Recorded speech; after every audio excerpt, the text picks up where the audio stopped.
Welcome to another Agronomy Update. I'm agronomist Ryan Becker.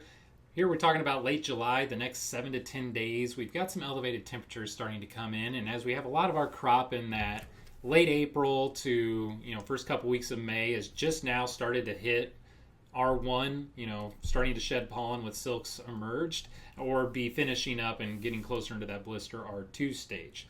So during these times, we're most sensitive to additional stresses coming on because that's whenever we can start seeing some ears decide that, hey, it's starting to get a little bit too stressful out here. I may want to start, looking long term and thinking I don't have the resources to set every single kernel all the way to the end. So you'll see this R1 to R2 corn potentially start to, have some kernels aboard there towards the tip of the ear.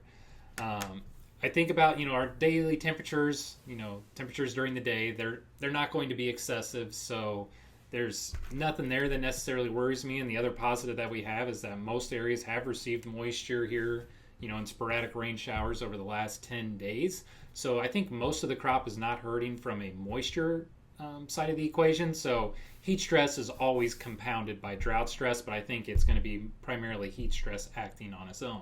Now, whenever I talk about heat stress, I just mentioned I wasn't, really worried about the daytime temperatures.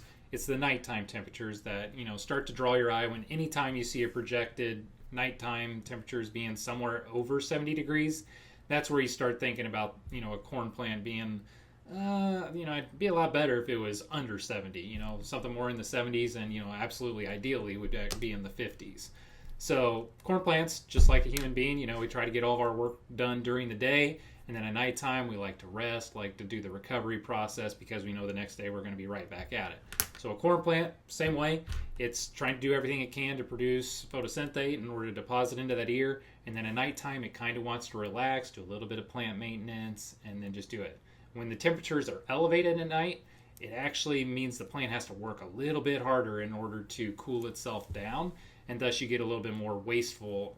You're wasting the energy that was created during the day and not being able to, you're using it for plant health rather than utilizing that source material and putting it within the ear. So we don't like multiple days, 3, 4, 5 days of elevated 70-degree temperatures, because when you start to do that, you will probably start to see some of these tips of these ears starting to see kernels just give up and go translucent and eventually shrivel up. So that's primarily what I got my eye on over these next 7 to 10 days.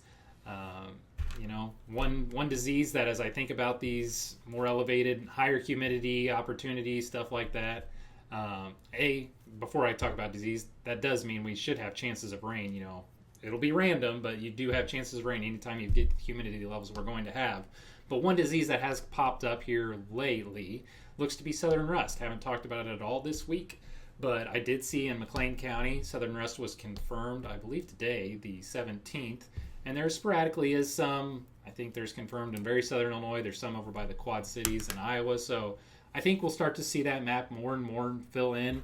And anytime I think of conditions that are, a little bit more south, southern, deep part of southern Illinois, Kentucky, talking the actual south, I start to think conditions that are favorable for southern rust development. So just one to keep an eye on right now, not, sounding alarms, be like, oh gosh, we got to spray, but just one disease I haven't talked about it yet. It's all been about tar spot primarily, but with the way these conditions are expected to be, I think southern rust is the one we need to keep an eye on here.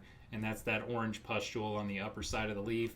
That's the one that you want to be looking for here over the next couple days. Because just like tar spot, it can produce pretty rapidly and cause premature plant death if the cycle just gets going and really takes, it can really reproduce quickly and spread throughout plant canopy pretty rapidly compared to some other diseases. So one to keep an eye on right now. I think we're still sitting in a great place. I think we've got tremendous yield potential here.